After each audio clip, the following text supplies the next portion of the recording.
પછી આગળ વચનામૃતમાં વાત આવે છે. પછી મુક્તાનંદ સ્વામીએ પૂછ્યું છે, હવે ભક્તિની વાત નીકળી ને, પ્રેમ લક્ષણા ભક્તિની વાત નીકળી, એટલે એને આધારે મુક્તાનંદ સ્વામીનો પ્રશ્ન આવે છે કે નરસિંહ મહેતો તો સખી ભાવે શ્રી કૃષ્ણ ભગવાનને ભજતા, ને કેટલાક નારદાદિક ભગવાનના ભક્ત છે તે તો દાસ ભાવે કરીને ભગવાનને ભજે છે. એ બે પ્રકારના ભક્તમાં કેની ભક્તિ શ્રેષ્ઠ જાણવી? ત્યારે શ્રીજી મહારાજ બોલ્યા છે, નરસિંહ મહેતો, ગોપીઓ ને નારદ સંકાદિક એમની ભક્તિમાં બે પ્રકાર નથી, એ તો એક પ્રકાર જ છે. પ્રશ્ન એવો પૂછો કે કોઈ સખી ભાવે ભગવાનને ભજે છે, કોઈ દાસ ભાવે ભગવાનને ભજે છે. હવે ભક્તિ શું છે? પરમાત્માને વિશે પ્રીતિ, સંતને વિશે પ્રીતિ. એ પ્રીતિની અભિવ્યક્તિ જુદી જુદી હોઈ શકે. કોઈકને ઈચ્છા થાય, મોહન સાંઈ મહારાજ પ્રત્યે આપણને સૌને પ્રેમ છે, કોઈકને ઈચ્છા થાય કે હું એમના માટે આર્થિક સેવા કરું, કોઈકને ઈચ્છા થાય કે હું ધોતિયા ઉઠાડવાની સેવા કરું, કોઈકને ઈચ્છા થાય કે એમના સંબંધવાળા સંતો ભક્તોને જમાડવાની સેવા કરું, કોઈકને ઈચ્છા થાય કે હું બાપા માટે કંઈક હાર બનાવું સારો, કોઈકને ઈચ્છા થાય કે બાપાના ઠાકોરજી માટે હું શૃંગારની સેવા કરું, એમના થાળની. બધી અભિવ્યક્તિ જુદી જુદી હોય, પણ ભક્તિ તો ભક્તિ જ છે. એટલે શ્રીજી મહારાજ એવું કહે છે કે એમાં બે પ્રકાર નથી, એ અભિવ્યક્તિ જુદી જુદી છે.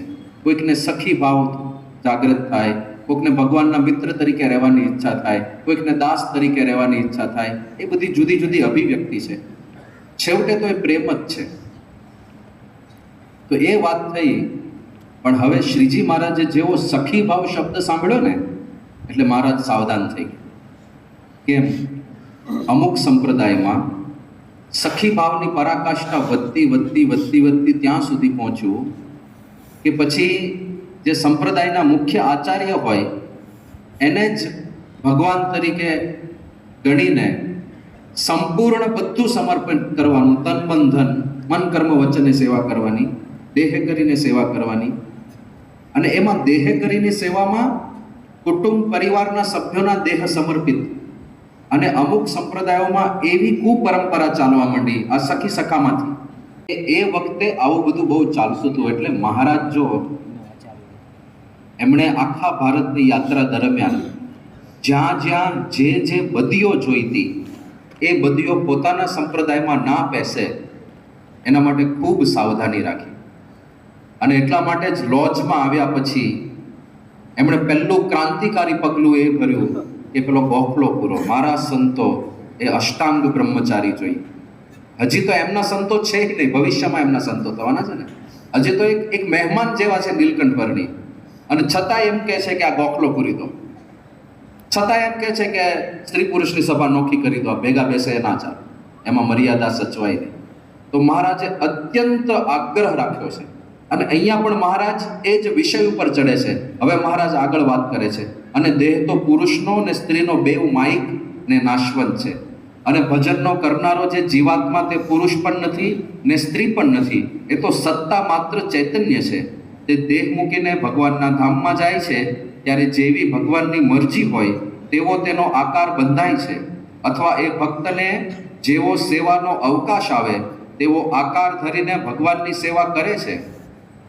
અને જે ભગવાનનો ભક્ત હોય તેને જેમ ભગવાનમાં પ્રીતિ હોય તેમજ જો ધન સ્ત્રી આદિક પદાર્થમાં પ્રીતિ થઈ જાય તો એ દ્રઢ ભક્ત કહેવાય નહીં. અને પરમેશ્વરનો ભક્ત થઈને ભક્તિ કરતા થકા જે પાપ કરે છે ને સત્સંગમાં જ કુવાસના બાંધે છે તે પાપ તો એને વજ્ર લેપ થાય છે. હવે મહારાજ બધાને સાવધાન કરે છે કે સત્સંગમાં આવો છો તો આ વાતનું ખાસ ધ્યાન રાખજો. સત્સંગમાં કુવાસના નહીં બાંધો. અહીંયા દ્રષ્ટિ સંયમ બરાબર રાખજો. અહીંયા કોઈના ઉપર ખોટી દ્રષ્ટિએ નહીં નજર કરતા, કારણ કે એમાં શું થવાનું છે? ભક્તિ કરતા થકા જે પાપ કરે છે ને સત્સંગમાં જ કુવાસના બાંધે છે તે પાપ તો એને વજ્રલેપ થાય છે. કારણ કે બીજા પાપ ધોવાય એના માટે તો આપણે સત્સંગ કરવા આવીએ, અને સત્સંગમાં આવીને પાપાચરણ કરે તો એ ક્યાં ધોવા જશો? એટલા માટે મહારાજ બહુ સાવધ કરે છે. અને કુસંગમાં જઈને પરસ્ત્રીનો સંગ કરે તે થકી પણ સત્સંગમાં ભગવાનના ભક્ત ઉપર કુદૃષ્ટિએ જોવાયું હોય તેનું વધુ પાપ છે. કુસંગમાં જઈને જે કરવું એ કરો, એ નથી કરવાનું. એમાંય આપણા ઉપર નિયમ છે પણ મહારાજ કે ત્યાં કરતાં અહીંયા વધારે પાપ છે જો સત્સંગમાં કોઈના ઉપર કુદ્રષ્ટિ કરી. માટે જેને ભગવાનમાં દ્રઢ પ્રીતિ કરવી હોય તેને તો કોઈ જાતનું પાપ પોતાની બુદ્ધિમાં રહેવા દેવું નહીં. શા માટે? જે સત્સંગી હરિજન છે તે તો જેવા પોતાના મા, બેન કે દીકરી હોય તેવા છે, અને આ સંસારને વિશે અતિશય જે પાપી હોય તે પોતાના ગોત્રની સ્ત્રીઓને વિશે કુદ્રષ્ટિ રાખે છે. માટે જે હરિજનને વિશે કુદ્રષ્ટિ રાખે તે અતિશય પાપી છે ને તેનો કોઈ કાળે છૂટકો થાય નહીં. માટે જેને રસિક ભક્ત થવું હોય તેને આવી જાતનું પાપ તેનો ત્યાગ કરવો. અહીંયા મહારાજ સ્પષ્ટપણે આપણને આજ્ઞા કરે છે કે આ જેમ સંતોને અષ્ટાંગ બ્રહ્મચર્ય એ અમારું નિષ્કામી વર્તમાન છે, એમ હરિભક્તો માટે એક નારી સદા બ્રહ્મચારી એ નિષ્કામી વર્તમાન છે. અને આપણા સંપ્રદાય જે આપણો આચાર શુદ્ધિનો, વિચાર શુદ્ધિનો, વ્યવહાર શુદ્ધિનો, વાણી શુદ્ધિનો સંપ્રદાય છે, આ ઉજળો સંપ્રદાય છે. એટલે કોઈને કલંક ના લાગે. અત્યારનો જમાનો બહુ વિચિત્ર થતો જાય છે. ટીવીમાં જોવાનું વિચિત્ર થતું જાય છે, મોબાઈલમાં જોવાનું વિચિત્ર થતું જાય છે.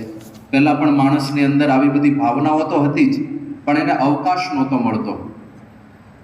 અત્યારે એકાંત અને મોબાઈલ ફોન બે વસ્તુ ભેગી થઈ એટલે મગજમાં કચરો ભર્યો હોય.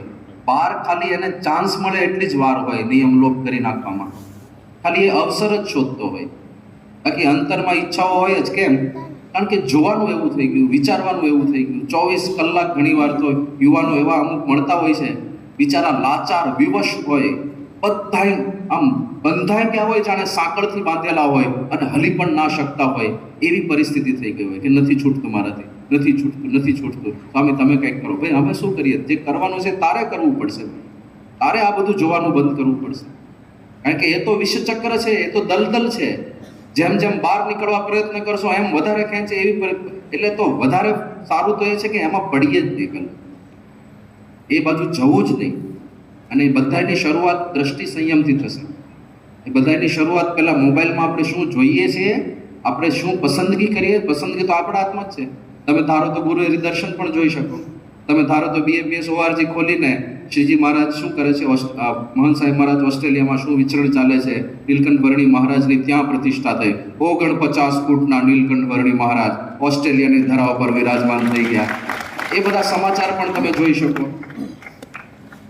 અને તમે ધારો તો બધું નકારાત્મક પણ જોઈ શકો. આપણા હાથની વાત છે. પણ આ બાજુ મહારાજની બહુ ઈચ્છા છે કે એમના હરિભક્ત, આપણે બધા સંતો હરિભક્તો નિષ્કામ વર્તમાં અત્યંત દ્રઢ રહીએ. મહારાજે લોયાના 6માં કીધું કે ધર્મ સંબંધી સાધનમાં એક નિષ્કામપણું હોય તો સર્વ સાધન આવે. એમનો અત્યંત આગ્રહ છે આ બાબતે. અને એટલા માટે જ કેવો સંપ્રદાય ચલાવ્યો હશે કે આપણે ત્યાં શયન આરતીમાં પદમાં ગવાય છે ને કે ભાઈઓ દેખીને ભાઈઓ છેટેરા ચાલે, પડી વસ્તુ કોઈની હાથે નવ ચાલે રાજ, અક્ષરના વાસી વાલો આવ્યા અવની. તો આ આપણા જીવનમાં દ્રઢ વર્તમાન, ભાઈઓ દેખીને ભાઈઓ છેટેરા ચાલે, આ આપણા સત્સંગની રીત હોવી જોઈએ. બહાર ગમે તે રીત હોય, બહાર તો ઘસાઈને ચાલે ઉઠતા નથી. પણ આપણે આ નથી કરવાનું. હરિલીલામૃતમાં નાજા જોગિયાનો પ્રસંગ આવે છે. નાજા જોગીઓ એમને જે પેલા ગામમાં પ્રશ્ન હતો એટલે પછી ભડલી જઈને નિવાસ કર્યો. અને ભડલીના ભાણ ખાચર હતા, એમણે એમને ચેલેન્જ આપી હતી ને કે તારા ભગવાન જો સવાર સુધી અહીંયા ના આવે તો તારા ઢીચણ ભાંગી નાખે. અને મહારાજ એક વિસનગરથી ત્યાં પહોંચાતા રાતોરાત નાજા જોગિયાની રક્ષા કરવા માટે. પછી આ ભાણ ખાચરને મહારાજ પ્રત્યે સદભાવ હતો, પણ આમ પાછો એ માણસ કેવો લૂંટવાવાળો માણસ. એ જાન લૂંટી લે, કોઈકની જાન જતી હોય તો લૂંટી લે, કોઈક મોટા માણસને લૂંટી લે. પછી ગામમાં જે સારા માણસો હોય એને હેરાન કરે, રંજાડે, પીડા આપે, એ પ્રકારનો માણસ. પણ પાછા મહારાજના દર્શન કરવા આવે એવી સ્થિતિ. એક વખત શ્રીજી મહારાજ ત્યાં ભડલી પધાર્યા હશે અને ત્યાંથી બીજે ગામ જવાનું હતું, પગપાળા જવાનું હતું. મહારાજ થાક્યા હતા અને સીમમાં લીમડાના વૃક્ષ નીચે મહારાજ માટે આરામ કરવાની, વિશ્રામ કરવાની વ્યવસ્થા કરી હતી. મહારાજને આડા પડીને વિશ્રામ કરતા હતા. અને એ જ વખતે ભાણ ખાચરને સમાચાર મળ્યા કે ભગવાન સ્વામિનારાયણ અહીંયા છે. એટલે એ દર્શન કરવા માટે આવે. અને શ્રીજી મહારાજે જોયું કે ભાણ ખાચર આવ્યા છે અને તરત જ મહારાજે આમ પોતાનું મોઢું ઢાંકી દીધું કે મારે દર્શન નથી આપવા, પાપી માણસને દર્શન નથી આપવા. અને થોડી વાર થઈ એટલે પાછું મહારાજે મોઢું ખોલ્યું, દર્શન આપ્યા અને પછી પાછું મોઢું ઢાંકી દીધું. આ ચરિત્ર કર્યું ને એટલે નાજા ભક્તે પૂછ્યું કે મહારાજ આ શું ચરિત્ર કર્યું? ઘડીક મોઢું ઢાંકી દો છો, પાછા મોઢું ખોલો છો, પાછું આ શું છે બધું? તો ત્યાં હરિલીલામૃતમાં લખે છે, પછી નાજે ભક્તે પૂછ્યું એમાં, નેત્ર ઢાંક્યા ઉઘાડ્યા કેમ? હે મહારાજ, કેમ તમે આ ઘડીક નેત્ર ઢાંકી દીધા, પાછા ઉઘાડ્યા? શ્રુણી બોલ્યા શ્રી ભગવાન, ભાણ લૂટે છે વિપ્રને જાન. કે આ ભાણ ખાચર પાપી છે, બ્રાહ્મણોને લૂંટી લે છે, જાન લૂંટી લે છે. એવું કર્મ જ્યાં એનું સંભાર્યું, આંખો ઉપર અંચળ ધાર્યું. અને જેવું મને યાદ આવ્યું કે આ તો પાપી માણસ છે, મારે દર્શન નથી આપવા, એટલે મેં આંખો ઉપર વસ્ત્ર ઢાંકી દીધું કે મારે એને દર્શન તો નથી આપવા, પણ મારે પણ એના દર્શન નથી કરવા. આ પાપીને મારે જોવો નથી. તો પછી પ્રશ્ન એ થાય કે તો પછી પાછું મોઢું ઉગાડ્યું કેમ? મહારાજ આગળ બોલે છે, નિષ્કામીપણું એનું સત્ય જ્યારે સાંભળી આવ્યું અત્યંત, જોયા જોગ્ય એનું મુખ જાણી, લીધું આંખેથી અંચળ તાણી. એ પણ મને એ યાદ આવ્યું કે આ ભાણ ખાચર બ્રહ્મચારી પાકો છે, સ્ત્રી પુરુષ મર્યાદામાં એકદમ પાકો છે. ભલે લોકોને રંજાડે, લોકોને હેરાન કરે, લોકોને લૂંટી લે, પણ ક્યારેય વ્યભિચાર કરતો નથી. કોઈ પર સ્ત્રી સામે આંખ ઊંચી કરીને ક્યારેય જોતો નથી. કે જ્યારે એ વસ્તુ મને યાદ આવી ગઈ ત્યારે એમ થયું કે આને તો મારે એના દર્શન કરવા જોઈએ. મહારાજ એટલો બધો મહિમા સમજાય છે, જોયા જોગ્ય એનું મુખ જાણી, લીધું આંખેથી અંચળ તાણી. મહારાજ કે મને એવું લાગ્યું કે એનું મોઢું તો મારે જોવું જોઈએ. હવે એક પાપી માણસ છે, પણ આ નિષ્કામ વ્રત જો એનું પાકું છે તો મહારાજને પોતાને એના દર્શન કરવાની ઈચ્છા થાય છે. કેટલું આ વ્રત મહારાજને વાલું હશે. અને પછી એ વખતે હરિલીલામૃતની અંદર નિષ્કામી વર્તમાનનો આખો મહિમા લખેલો છે કે નિષ્કામી પૂરો જન જેહ હોય, ન થાય તે તુલ્ય તપસ્વી કોઈ. શાસ્ત્ર કહ્યા છે વ્રત તો અનેક, નિષ્કામતા ઉત્તમ સત્ય એક. શાસ્ત્રમાં અનેક પ્રકારના વ્રત કહેલા છે. એકાદશીના વ્રતનો મહિમા કયો છે એ તો આપણે ફરાળી કરવાની જ છે, કદાચ નિર્જળા કે નકોરડી ના થાય. પછી જાત જાતના તપ વ્રતની વાતો આવે છે, ધારણા પારણાની વાતો આવે છે, જુદા જુદા પારક વગેરે વ્રતોની વાત આવે છે. પણ સૌથી ઉત્તમ વ્રત આ નિષ્કામપણાનું વ્રત. ભલે કરે જો વ્રતદાન યજ્ઞ, સર્વ પ્રકારે જન હોય સુગ્ન, તથાપિ નિષ્કામપણું ન જેને, તો હું ગણું છું અતિ તુચ્છ તેને. મહારાજ કે ગમે તેટલો મોટો હોય, મોટા મોટા વ્રત કરતો હોય, દાન કરતો હોય, મોટા મોટા યજ્ઞના એકમાત્ર સ્પોન્સર હોય, પણ તથાપિ નિષ્કામપણું ન જેને, જો નિષ્કામપણું ના હોય તો હું ગણું છું અતિ તુચ્છ તેને. પર સ્ત્રીને પાપ વડે ન પેખે, પેખાય તે માત સમાન લેખે, તે તુલ્ય બીજો નહીં પુણ્યશાળી, રાજી થઉં છું મુખ તેનું ભાળી. પર સ્ત્રીને પાપ વડે ન પેખે, પહેલા તો કુદ્રષ્ટિ કોઈના ઉપર ના કરે, દ્રષ્ટિ જ નથી કરવાની.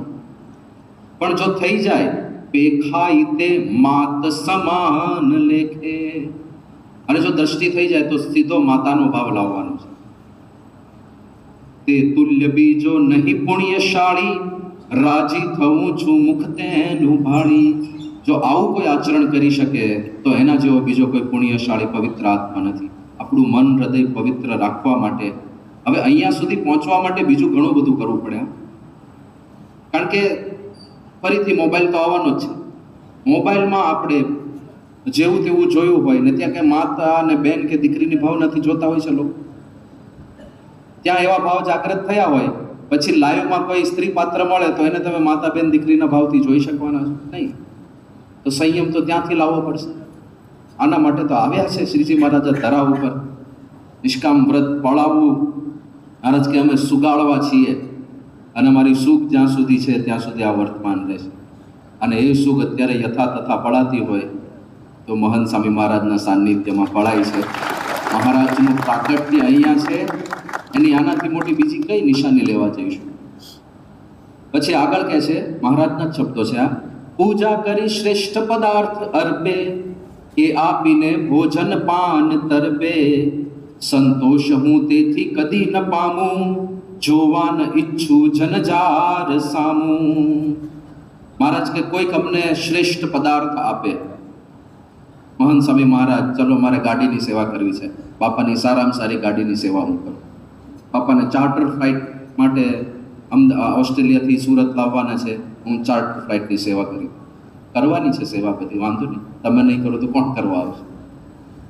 પણ મહારાજ કહે છે કે સંતોષ હું તેથી કદી ન પામું, જોવાન ઈચ્છું જનજાર સામું. પણ જો એ વ્યક્તિ વ્યભિચારી હોય, ભલે આટલી મોટી સેવા કરે, મહારાજ કે મને એનું મોઢું જોવાની ઈચ્છા ના. આટલો એમને અણગમો છે.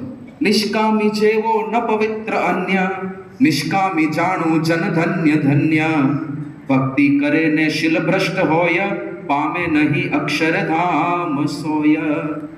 ભલે ધર્યા હોય અનેક ધર્મ, ભલે કર્યા હોય ઘણા સુકર્મ, દારૂ બળી જાય જ દેવતાથી, સુકર્મ સર્વે વ્યભિચારતાથી. મહારાજ કે ભલે ધર્યા હોય અનેક ધર્મ, બીજા અનેક પ્રકારના નિયમો એણે લીધેલા હોય, ભલે કર્યા હોય ઘણા સુકર્મ, અનેક સુકર્મો કર્યા હોય, ગરીબોને જમાડ્યા હોય, ગાય માતાને ગૌદાન કર્યું હોય, ગૌ માતાને જમાડી હોય, ને અનેક પ્રકારના નાના બાળકોને ભણાવ્યા હોય, બાળકોને જમાડ્યા હોય, જાત જાતના સુકર્મ કરીને બેઠો હોય, પણ દારૂ બળી જાય જ દેવતાથી, સુકર્મ સર્વે વ્યભિચારતાથી. જેમ દેવતાના સંપર્કમાં લાકડું આવે તો એ બળીને ભસ્મ થઈ જાય, એમ ગમે તેટલા સુકર્મ કર્યા હોય, પણ જો વ્યભિચાર કરે તો એ બધા સુકર્મ બળી જાય છે, એવું મહારાજ કહે છે. સત્સંગનું ભૂષણ બ્રહ્મચર્ય, પરસ્ત્રીનો ત્યાગ વ્રતાદિવર્ય, સર્વે ગુણોથી ગુણ શ્રેષ્ઠ એ છે, શાસ્ત્રો તથા સૌ ઋષિઓ કહે છે. શાસ્ત્રો અને બધા ઋષિઓ પણ આ જ વાત કરે છે કે બધા ગુણોની અંદર સર્વશ્રેષ્ઠ ગુણ આ નિષ્કામીપણું છે. એક નારી સદા બ્રહ્મચારી. અને મહારાજનો કેવો આગ્રહ! એક વખત મહારાજ સરદારની અંદર હતા અને સભાની અંદર મહારાજે કીધું કે આજે તો બધા જાહેરમાં નિષ્કપટ થાઓ, બધા વાત કરો કે પોતાને ક્યારે ક્યારે ધર્મમાં લોભ થયો છે, હું બધાને સત્સંગમાં રાખવા તૈયાર છું, પણ તમારે પ્રાયશ્ચિત કરીને શુદ્ધ થવાની તૈયારી હોય તો. અને આવી વાત કરી. હવે એ ગામમાં એક મુખ્ય હરિભક્ત હતા, બોધો કમાનગર કરીને, બોધાભાઈ, અને કમાનગર કદાચ એમની અટક હશે.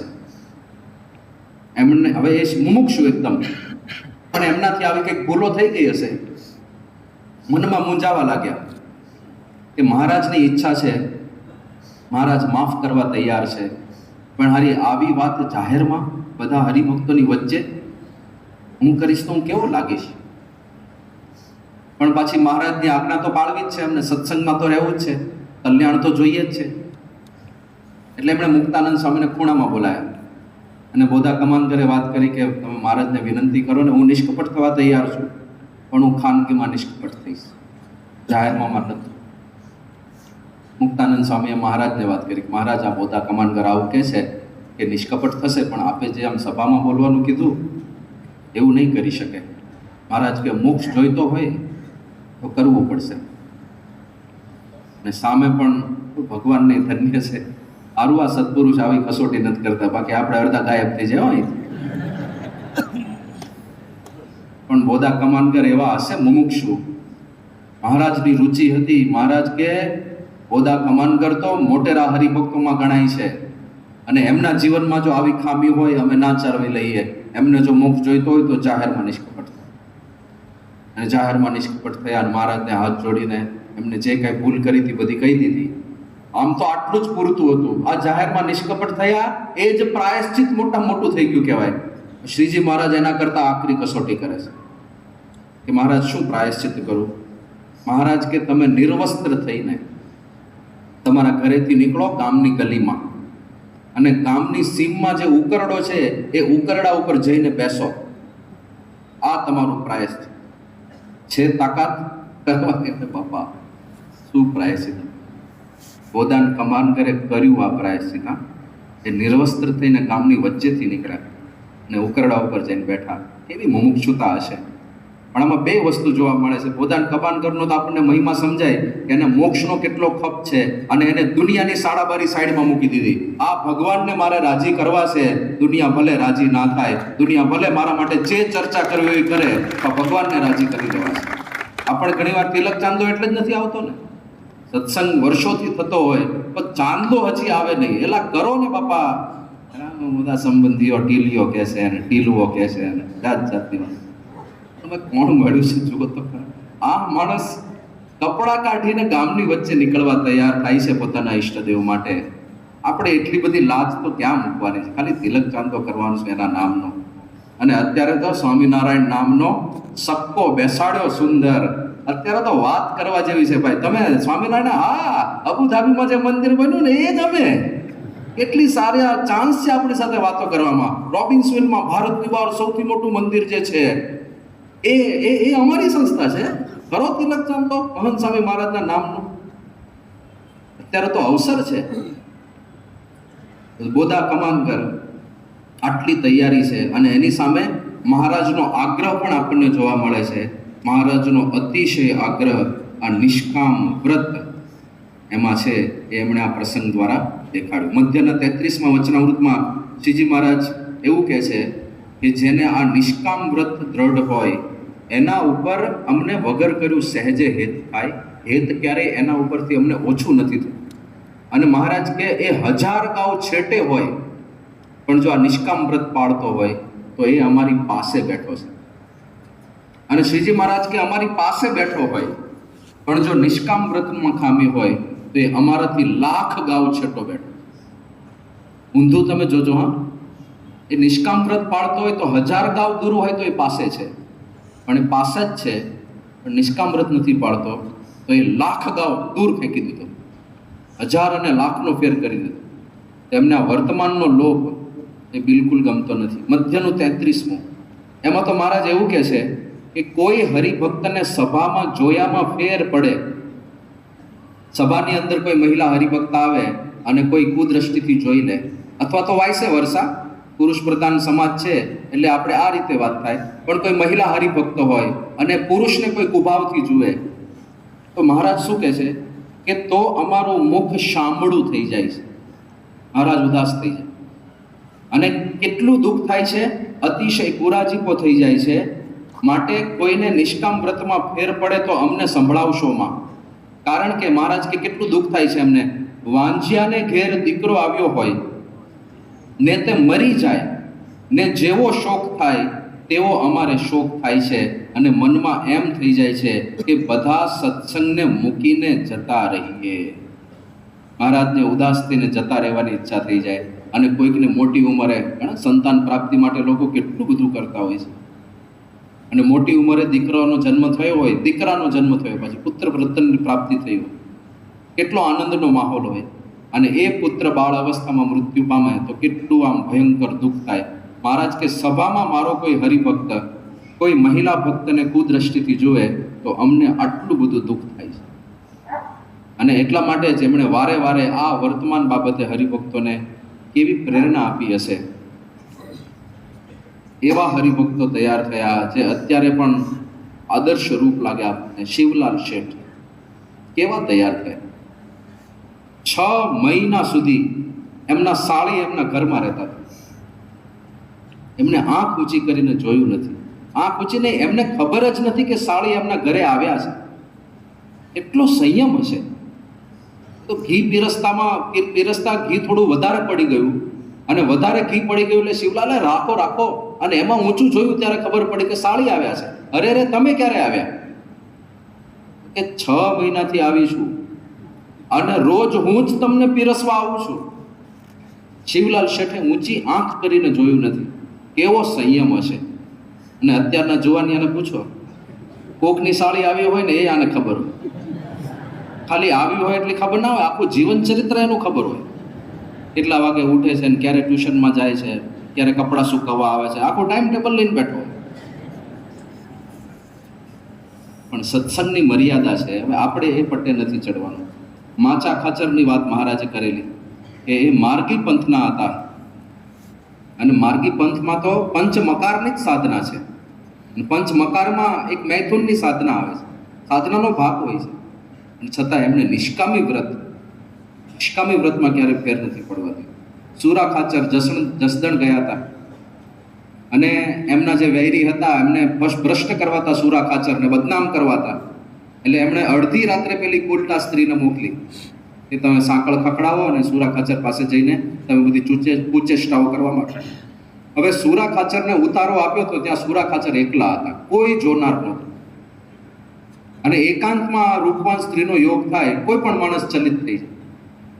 સુરા ખાચરને એવી ખબર પડી કે આણે આ બધા નખરા શરૂ કર્યા છે. તાત્કાલિક ઘોડા ઉપર અસવાર થઈને શ્રીધામ મહારાજ પાસે ગઢડા આવી ગયા. અને મહારાજ તો અંતર્યામી પણ એ બધું જાણે. મહારાજ કે આ સુરા ખાચર અમારા યતિ આવ્યા છે. યતિ એટલે બ્રહ્મચારી. તો એવા હરિભક્તો એ એકાંતમાં આવો અવસર મળે અને છતાંય ત્યાંથી તરત જ નીકળી જાય. ભેંસ જાળની અંદર કાયાજી બાપુ હતા અને એમના ધર્મપત્ની ચાંદાબા. એટલે મહારાજ પાસે આ ચાંદાભાઈએ નક્કી કર્યું કે મહારાજ, મારે હવે બ્રહ્મચર્ય પાળીને ભગવાન ભજવા છે. એટલે સાંખ્યયોગી મહિલાઓ ત્યારે મહારાજના વખતમાં મહારાજે થોડા રાખેલા, એટલે ત્યાં સાંખ્યયોગી તરીકે આ ચાંદાબા રહેવા માંડ્યા. પણ એમને નિયમ રાખેલો કે પર પુરુષનો સ્પર્શ ન કરવો. તો એક વખત કેવું થયું કે ઓસરીના છેડાથી એમનો પગ લપસી ગયો અને આ ચાંદાબા પડ્યા અને એમનો હાથ ભાંગી ગયો. હવે હાથ ભાંગી ગયો એટલે તેમ હમણાં વાત કરી કે હાથને એનું ફ્રેક્ચરને એનું પ્લાસ્ટરને બધું કરવા માટે તો કોઈ પુરુષ જ આવે. ચાંદાબાએ કહી દીધું કે ભાઈ મેં નિયમ લીધો છે બ્રહ્મચર્ય, હું કોઈ પર પુરુષનો સ્પર્શ કરવા નથી માંગતી. પણ તમારી પીડા તો જુઓ, હાથ ભાંગ્યો છે અને હાડકું ભાંગે એની પીડા કેટલી બધી હોય છે. આ અસહ્ય પીડા તમે સહન કેવી રીતે કરશો? કે હું સહન કરીશ, બધું કરી લઈશ, હું મારે પર પુરુષનો સ્પર્શ નથી થવા દો. એવી દૃઢતા હશે. અને એવી જ રીતે કણસતા હતા, અત્યંત પીડા થતી હતી, અને રાત્રે સૂતા હતા. શ્રીજી મહારાજને સાક્ષાત દર્શન દેવા પડ્યા. મહારાજે સાક્ષાત દર્શન આપ્યા. મહારાજે પોતે કીધું કે લાવો તમારો હાથ, તમે બીજા કોઈને તો નહીં અડવા દો, અમને તો અડવા દેશો ને. પછી મહારાજે પોતે એમનો હાથ સરખો કર્યો અને આખા હાથને એમને હાથ ફેરવ્યો એટલે બધું પાછું પૂર્વવત થઈ ગયું. અને પછી મહારાજ દર્શન અદૃશ્ય થઈ ગયા. તો શ્રીજી મહારાજને સાક્ષાત આવવું પડે એમનો હાથ સરખો કરવા માટે. એવા બ્રહ્મચર્ય વ્રત આ બધા હરિભક્તો પાળતા. રાજબાઈ હતા વાંકિયાના, એવું બ્રહ્મચર્ય હશે. યુવાન અવસ્થા થઈ, પરણવાલા એક દીકરી થઈ, અને રાજુબાઈના નામની ચૂંદડી આવી. પણ આમને તો બ્રહ્મચર્ય પાળીને ભગવાનને રાજી કરવાનો નિશ્ચય કરી લીધો હતો. તો જેવી ચૂંદડી આવી અને એના માતા પિતાએ કીધું કે રાજુ, આ તારી ચૂંદડી આવી છે. અને રાજબા ખાલી એટલું બોલ્યા કે બળી તારી ચૂંદડી, અને ચૂંદડી બળવા માંડી. એવું બ્રહ્મચર્ય હશે. અને ધામમાં ગયા પછી અગ્નિ એમનો સ્પર્શ નહોતો કરી શકતો. તો આવા બ્રહ્મચર્યવાળા હરિભક્તો એ શ્રીજી મહારાજે પકવ્યા છે. અને વારે વારે મહારાજે આપણને આ વ્રતની દ્રઢતા કરવાનું કહ્યું છે. તો એક ભક્ત તરીકે આપણો આ સંયમ પાક્કો હોવો જોઈએ. આપણા ગુણાતીત સંતોની સામે જુઓ, સંતોના જે અષ્ટાંગ બ્રહ્મચર્ય વ્રતની વાત કરી છે, એમણે એમાં દેશ વિદેશ ગયા, અમેરિકા, લંડન, ઓસ્ટ્રેલિયા બધે ફર્યા, પણ આ નિયમમાં એમણે ક્યારેય છૂટ લીધી નથી. આ નિયમમાં આટલી પણ મોટા મોટા માણસો એમને સલાહ આપી ગયા કે તમારે સત્સંગ વધારવો હોય, તમારો 50% સત્સંગ તમારો લાભ નથી લઈ શકતો, અને એને લીધે સત્સંગની અભિવૃદ્ધિ ઓછી થાય છે. બાપાને કીધું હતું પ્રમુખ સ્વામી મહારાજને કે એટલીસ્ટ તમને ક્યાં કઈ બાદ છે? ચલો સંતો સાધન અવસ્થામાં છે એટલે એ ભ્રષ્ટ થઈ જાય એવી શક્યતા છે જો આ વ્રત મૂકી દેતો, પણ તમે તો સિદ્ધ પુરુષ કહેવાઓ ને, તમને ક્યાં કોઈ બાદ છે? તો તમે તો છૂટછાટ લો, સત્સંગ બહુ વધી જશે. ત્યારે બાપાએ કીધું હતું કે સત્સંગ નહીં વધે ને તો અમે ખૂણામાં બેસીને ભગવાનનું ભજન કરશું, બાકી મહારાજની આજ્ઞાના ભોગે અમારે કોઈ સત્સંગ વધારવો નથી. બહુ ક્લિયર કટ છે. એટલે આપણા જીવન શુદ્ધ બને તો સમૂહ વધે તો રાજી થવું, ના વધે તો ચિંતા ના કરવી, પણ આપણી દ્રઢતા, આપણી નિષ્ઠા, આપણા નિયમ ધર્મ વધે એવો પ્રયત્ન વધારે કરવો. પ્રસાર પ્રચાર તો થતો રહેશે, એમની ઈચ્છા પ્રમાણે થશે. આપણે મહેનતની સેવા કરવી, પણ છેવટે બધું એમની ઈચ્છાથી થાય છે. અને મહારાજે તો ત્યાં સુધી કહી દીધું મુક્તાનંદ સ્વામીને કે એમની ઈચ્છા હશે તો આખા પૃથ્વીમાં સત્સંગ થાય, અને એમની ઈચ્છા હશે તો મૂળકો ઘટી જશે. તમારે આનંદમાં ભજન કરો. તો આપણે આ બધું હવે ઊંડા ઉતરવાનું. સત્સંગ તો કરીએ છીએ, ઘણા બધા નવા પણ હશે, ઘણા બધા જૂના પણ હશે, ઘણા બધા તો વર્ષોથી, હું નાનો હતો ત્યારથી જોઉં છું એવા પણ બધા બેઠા છે, પરમ નિષ્ઠાવાન ભક્તો બેઠા છે. પણ ધીરે ધીરે આગળ વધતા જઈએ, આપણા નિયમ ધર્મ વધતા જાય, આપણા મહિમાની દ્રષ્ટિ વધતી જાય, આપણો દિવ્ય ભાવ વધતો જાય, આપણે અભાવ ગુણથી દૂર રહીએ એ તરફ વધતા જઈએ આગળ, કે હવે કોઈ નકારાત્મક વાત નથી કરવી, હવે કોઈ નેગેટિવ વાત નથી કરવી, હવે કોઈના અમહિમાની વાત નથી કરવી, હવે નિંદા કુથલીમાં પડવું નથી, હવે કોઈનું ખોદવું નથી. અરે સત્સંગમાં તો નહીં, બહારનું પણ નહીં કરવાનું. આપણા પરિવારજનમાં કોઈ ખામી હોય એની ચર્ચા નથી કરવી આપણે. શું કામ એ બધી નકારાત્મકતા અંદર નાખીએ? શું કામ એ બધો કચરો અંદર નાખીએ? પોઝિટિવ ના રહીએ. એક વખત આદર્શ યોગી સ્વામી છે, ડૉક્ટર સ્વામીના સેવક, આપણે સુરતનું જ પ્રધાન છે. તો આદર્શ યોગી સ્વામી, ડૉક્ટર સ્વામી સરદાર પટેલનો બહુ મહિમા કે અત્યંત મહિમા. તો એક વખત આદર્શ યોગી સ્વામી કંઈક સરદાર પટેલનો એવો કંઈક પ્રસંગ મળ્યો હશે કે જેમાં કંઈક થોડું હીણું દેખાય એવું હશે. એમણે સાહજિક ડૉક્ટર સ્વામીનો લાભ લેવા માટે વાત કરી કે સ્વામી એક પ્રસંગ આવો છે.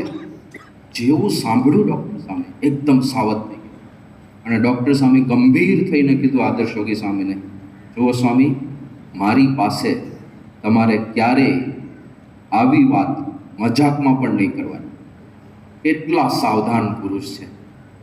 કોઈ બહારના વ્યક્તિની નકારાત્મક વાત પણ એમને સાંભળવી નથી. હવે આપણે એ જ સંપ્રદાયના ભક્તો છીએ, અને એટલે જ ડૉક્ટર સ્વામીની પવિત્રતા આટલી છે, એટલે જ તો એ આઠે પોર આનંદમાં રહી શકે છે. કોરોના સમય હતો, ડૉક્ટર સ્વામી સારંગપુરમાં હતા, બહાર જવાનું હતું નહીં, હરિભક્તોને મળવાનું હતું નહીં, સંતોને પણ મળવાનું હતું નહીં, આઇસોલેશનમાં હતા, ટોટલ આઇસોલેશન. 6 મહિના સુધી, 2 મહિના સુધી સારંગપુરમાં એક જ રૂમમાં ડૉક્ટર સ્વામી રહ્યા છે.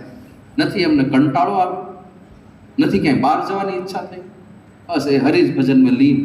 પણ એ ક્યારે રહી શકાય? જ્યારે આપણે કોઈ નકારાત્મકતા અંદર ન પેસવા દઈએ ત્યારે. મસાલેદાર વાતોમાં રસ પડતો હોય ને એનો જો પ્રચાર પ્રસાર કર્યા કરતા હોઈશું, ખાલી નામના સત્સંગી કહેવાયશું.